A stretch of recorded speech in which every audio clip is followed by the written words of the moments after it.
I've got sunshine in my pocket. I'm just right here in my zone. I've got Sade in my tape deck. I'm just moving right along. What's up, guys? It's me, Brandon from G-Swaps, and man, I got a treat for you guys today. We are going to be getting ready to put this motor together. Granted, I noticed that it is a little, I got to do a little cleanup here, but other than that, we are ready to go. Cylinders are good. I just need to oil them up. That's all, all ready. They've been honed, and it's been a week since I've been able to get out here and do anything. So, but yeah, so the new turbo came in. That'll be on this engine here soon. I got my rods and pistons ready, and if you see, these are F20B pistons. Excuse my garage, it's a horrible mess. It's been that way for a while, and I'm going to be cleaning it soon. But yeah, so here's the F20B pistons. I had to put the little snap rings on all of them, wrist pins and everything. I got some Eagle rods. I got some L9 bolts ARP. So, but yeah, I'm going to go dome top pistons. I believe this is going to put me right around 11-to-1, maybe 11.5 compression. Might be a little too high for boost, but you know what? We're going to do it anyways, because it's going to be fun. And, I want to see what I can make with this setup. So, I've got my DevCon engine back from the machine shop. You can see all of the new, basically, all the new surfacing. It's super flat. I didn't know what to say there. I'm sorry. But, so anyways, all the surfacing's done. I've also added set screws to the block. It's got 6 set screws to the block that we're going to put in. They've already pre-tapped. I tapped them before I went and power washed this thing. But that's why the cylinders got all kind of rusty, because I power washed them and it had water content. Which, they're not bad. Honestly, I'm going to put a bunch of oil on them and stuff. And if I have to, worst case scenario, I can re-hone them and brake clean it out. Because I don't have to take it back to the machine shop and get it cleaned or anything right now, because it's already been surfaced and she is ready to go. I just got to go ahead and do a few more things to it, and we'll be ready to rock and roll. So, at least for the block anyways, then I can finish to the head. I got to clean it, but, once that's done, it'll be ready to rock and roll. So, anyways, here we are. What up, guys? It's me, Brandon. I'm continuing my video. And I wanted to do like a quick 10-second lesson on basically how to gap your piston rings. Granted, I've already done mine. I've already filed all of my rings, and should be already gapped. This is my DNA 85mm ring. I'm just going to test it on just a random cylinder here, and I'm going to drop her right on in. Okay. And they say to use a piston to make her flat, so I'll grab this piston right here. Okay. And I'm going to go ahead and drop her down in there, like so, until it reaches the bottom of the last oil ring, and they look even all the way around. So, that looks to be, well, okay. That looks to be perfect right there. Alright, so I'm going to set this piston back over here. And as you can see, down in there I have a little bit of a gap there. And that's what I'm measuring. Okay. Now this is my piston ring file, so I would place a piston on this and then basically spin this, and it would actually work. This is what I'm using to measure. These are my feeler gauges, and I think I did this one like a 21. So here I go. I'm sorry, guys. Hold on. Let me find this feeler gauge here. 15.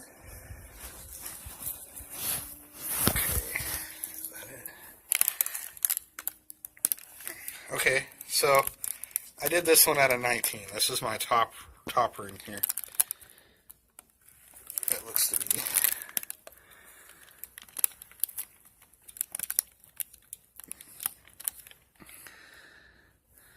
Yeah, so that's about a 19 there.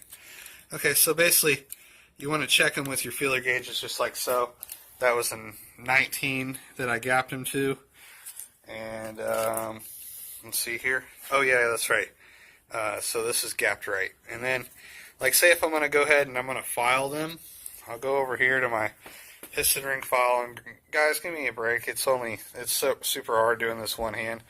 I apologize. So I'll put my piece on there like that, and you know, I'll hold it down obviously with two hands, and I'll spin it and file it. And this is a diamond edge bit, so it's a piston ring filer. So basically, I did my top ring at 19, and I believe my bottom one is like a 22 on all these. So I'll check them as I go again. But so anyways, that's my top ring here, and I'm gonna go ahead and place the rings on the pistons and get ready to drop the pistons in. I'm gonna clean up all this stuff too in the meantime that you guys won't really get to see, but that's okay though. So I'm getting ready to do her. She's about to be done. At least the short block, anyways.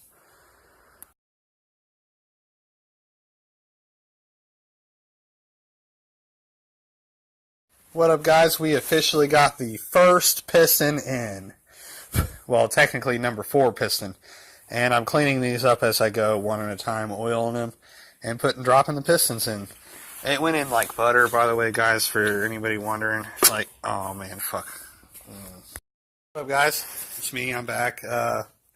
Well, we got the first piston in, and obviously you can tell that I have oiled the cylinder walls, and I use a sponge and oil if anybody is kind of curious of how I did that. But yeah, they're all great, just ready for me to drop these new pistons in. But yeah, so they went in, this first one went in like butter. Like, I mean, let me tell you, I could just push it down, see? Like, it's super smooth. I think I did a great job at gapping them. As far as that goes, it's gonna run pretty good. I got pretty high hopes on this one. So it's got the Eagle rods in it. I've got the F20B dome top pistons, and it's going to be a great running engine, actually. So yeah, I'm going to continue my build and just, you know, keep getting tabs in. I'll probably go ahead and drop in the next 3 pistons, and then get the motor flipped over and get ready to put the set screws in, and then we can put the crank in. The set screws as well, if anybody wants to know what those are for my balance shaft elite kit that I'm going to be installing on this engine. But yeah, so this should be just about ready to go. So it's all oiled up. I missed a little bit at the bottom of that one, but I think that it'll be fine once the piston starts going up and down and hits that oil there. Yeah, so here we are. We're going to go and put in the other 3, and I will see you guys in a minute. Alright guys, we got all 4 pistons in now. Only took me a second later to get them done. But yeah, so yeah, they just all dropped in, no problems. Didn't have any issues with dropping them in.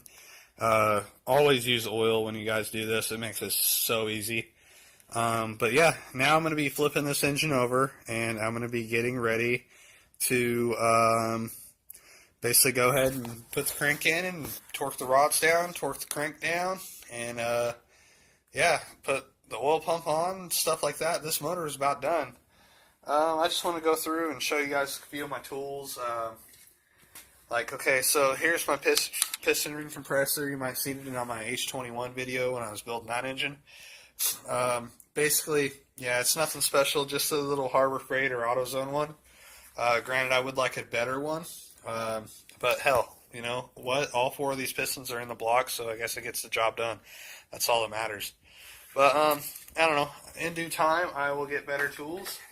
I also got this fancy-dancy little oil gun from Harbor Freight, and man, let me tell you, this thing makes it amazing as far as like not getting any spills and getting the oil exactly where I want it. I think I paid $3 for that. And I got a sponge that I use for cleaning the walls out. I use this for tightening down the piston ring compressor. File rings for checking these are basically files for going ahead or feeler gauges for going ahead and feeling the clearances on my piston rings. And there's the piston ring file. I also like to use these calipers. These are Harbor Freight ones, but and they're Pittsburgh. But honestly, like I wouldn't want to get a better brand. They're pretty accurate for what I'm doing, though. I mean, I'm only working on Hondas, so it's not really that precise. But I don't know. These are just a few things that I use on a daily basis to build these engines. And I'm actually looking to buy a few more tools. I'm going to be buying a digital torque wrench here pretty soon. That's one thing on the list of things to do. And I wish I'd be using it on this one, but unfortunately I'll be using a different one. just a normal click style, but you know what, it'll get the job done. Alright, well, I'm going to go ahead and continue my video. I'm flipping this guy over, and I'm going to start putting in the set screws with Loctite this time, since we're ready for them. And then from there, we're going to go ahead and do the crank, and drop her in, and drop the bearings in, and get everything torqued. So, yeah, alright, we're at this step. Guys, so this is what the bottom of my block looks like. You can see the eagle rods there, bottom of the pistons. Yes, these are used pistons. These are F20B pistons out of a F20B manual. And I went ahead and put the set screws in it, just started them on it, and I already put lock thread on, tied on the threads. So what I'm going to do, and I'm going to go ahead and just bottom these out, lock them down in there nice and tight. Okay. And they got Loctite on the threads, so they're going to be good. So I'm just going to go ahead and do all these real quick. Get them all done. These are the ones that I tapped like almost 2 weeks, almost 2 weeks ago. It seems like I haven't got a chance to really get out here and work on this stuff lately, but here we are. We're doing it today though. So, anyways, you can see how far down I put them down in there. I'm going to try to clean that Loctite out of there before I go and put the crank cap on. But yeah, so they thread down in there pretty deep. Just a couple more. The hardest one's going to be that one, which I don't have it in there yet, but I will. And I'll probably do it off camera because I need to use both hands. But I figured that since I can talk to you guys and I can do these at the same time, I figure I will be putting in my set screws to my balance shaft elite. And F series, by the way, requires 6 set screws, and I believe H22 require 5 of them. But whenever I sell one of my balance shaft elite kits, I send you 6 set screws, regardless if you have F or H series, just because I want to make sure that, you know, they're only like $1.75 is what they cost me, but I want to make sure that you guys have enough that if you guys decide to change your mind, you can use these on both H and F series. So if you decide to change your mind, you get both. So there we go. That is all 5 of those, and I have to do number 6, which is going to take a little bit of finagling to get right, but I'll get it done. So that's my next step, is to do that one. And thank you guys. Have a thank you guys, and I'll see you in the next video, next minute. Alright guys, well, I think I am going to go ahead and call this one a night. As you can see down there, I put in that last set screw, and they all have red Loctite in there, which honestly, all that needs to dry. Before I go any further, in all honesty, the rods are already loose, so whenever I go ahead and throw the crank in here, this will be good to go. I just got to pop the bearings on there and then torque them down to 63 foot-pounds. For these rod bolts. Yeah, it's a lot. Sounds like a lot anyways. But so, this is where I'm at. I gotta throw the thrust washers in there, torque everything down, and yeah, this is where we're at. So, ain't got much more left to do to this one, and I'll be done. I'm gonna go ahead and call it a night tonight, and can pick up back where I left off tomorrow, and go ahead and put the crankshaft in tomorrow. And torque everything down. I need to shim this oil pump for boost. I'm going to do about, put a washer on there, so it'll probably add about 5 more PSI oil pressure, 5 to 10. That's great. So more oil pressure is better for what I'm doing. Also, tapping all 6 of these set screws adds oil pressure too as well, because now I'm not running balance shafts. Another thing I need to do to this thing is I need to do the oil pump. I need to put 3 set screws in the oil pump, and just all around get it ready for my balance shaft elite kit. So make sure it's all worthy. I got my plates down there. I got 2 of them. Those are just some ones I had laying around, so they're not really looking pretty. I might just spray paint them black or something like that, so that way they'll be good to go. But yeah, so pretty excited about where we are. The pistons are in. The set screws are Loctited. I feel like this is a good point to go ahead and we can end this video, and I can pick up tomorrow with another video putting the crankshaft in, and start going finishing there, and then we'll get ready and we'll be back. We'll be H2B here soon. H2B G22VTEC with F20V pistons and Eagle rods and balance shaft elite kit and, well, that turbo. Anyways, yeah, this is where we're at. So yeah, so here we are. I just want to say, you know, to everybody that watches my stuff, thank you for everything. You know, always comment. I love talking on the forums on the comments and stuff, and talking to you guys about what I'm doing. You know, like and subscribe always. It helps and everything. I'm still not at 1,000 subscribers yet, but I'm not really pushing it. But I know I'll get there one day, and I know I'll get probably monetized and stuff eventually, which should be pretty cool. I'm not there yet, but I will be, and it'll all be because of you guys. So that's where I'm at, and I want to say thank you, like and subscribe, and yeah, enjoy my channel. Like I hope it really helps people out. That's what my goal is to do, is to, you know, help people learn how to kind of do stuff. Even though I don't really show everything, but I do talk about it and what it needs to be done. But so anyways, yeah, like, subscribe, and have a great day, guys. Thank you. All right, bye. G swaps. Got sunshine